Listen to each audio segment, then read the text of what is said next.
Welcome to the royal engineering works. ఇప్పుడు మనం double die మిషన్లో పేపర్ ప్లేట్ ఎలా తయారు చేసుకున్నామో చూద్దాము. మరి ఇప్పుడు బఫే ప్లేట్, సిట్టింగ్ ప్లేట్స్, ఈ రెండు రకాల ఈ ప్లేట్స్ మాత్రమే చేసుకోగలుగుతాము. ఇప్పుడు ముఖ్యంగా మనము మోటార్ ఆన్ చేసాము, 2HP మోటార్. 2HP మోటార్లో మనం కమర్షియల్ డొమెస్టిక్ కేటగిరీలో మార్చుకోవాలి. ఎలా ఉంటుందో ముఖ్యంగా చెప్తాను. ఇది మనం డబుల్ డై మిషన్లో బఫే డై ఒక మిషన్, ఇప్పుడు డబుల్ సిట్టింగ్ డై మిషన్. ఇప్పుడు బఫే ప్లేట్ ఎలా తయారు చేసుకుంటున్నాం. మరి ఇప్పుడు మనకు కావాల్సిన షీట్, ఈ షీట్ ఇలా ఉంటుంది. ఈ షీట్ని ఈ మిషన్లో ఇలా పెట్టేసుకుని మనము ఈ లివర్ని వెనక్కి ఇలా లాగుతేనా డై అలా పైకి లేస్తుంది. గమనించారు కదా.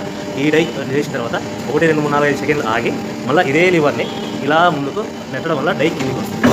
చూశారు కదా. ఇప్పుడు మనం తయారైన ప్లేట్ ఎలా ఉంటుందో చూద్దాం. మరి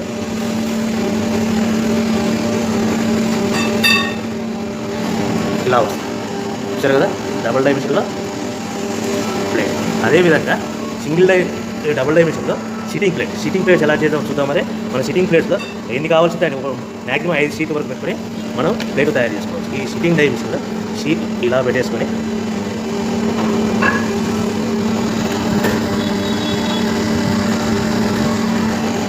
లివర్ ఇలా కిందికి లాగేస్తే డై ఎలా పైకి వెళ్తుంది.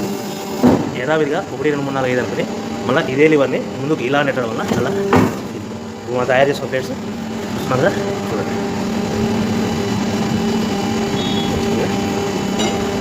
ఈ డబుల్ డై మిషన్లో బఫే ప్లేట్లో నిమిషానికి 5 నుంచి 15 ప్లేట్లు తయారు చేసుకోవచ్చు.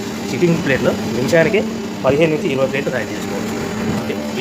ఈ మిషన్లో ఇలా పెట్టేసుకుని మనం ఈ లివర్ని వెనక్కి ఇలా లాగుతేనా డై అలా పైకి వేస్తుంది. గమనించారు కదా. ఈ డై చేసిన తర్వాత 1, 2, 3, 4, 5 సెకండ్లు ఆగి మళ్ళీ ఇదే లివర్ని ఇలా ముందుకు నెట్టడం వల్ల డై కిందికి వస్తుంది. చూశారు కదా. ఇప్పుడు మన తయారైన ప్లేట్ ఎలా ఉంటుందో చూద్దాం. ఇలా వస్తుంది. చూశారు కదా. డబుల్ డై మిషన్లో సిట్టింగ్ ప్లేట్స్ ఎలా చేద్దాం చూద్దాం. మరి మన సిట్టింగ్ ప్లేట్తో ఎన్ని కావాల్సింటే మ్యాక్సిమం 5 షీట్ వరకు పెట్టుకొని మనం ప్లేట్ తయారు చేసుకోవచ్చు. ఈ సిట్టింగ్ డై మిషన్లో షీట్ ఇలా పెట్టేసుకొని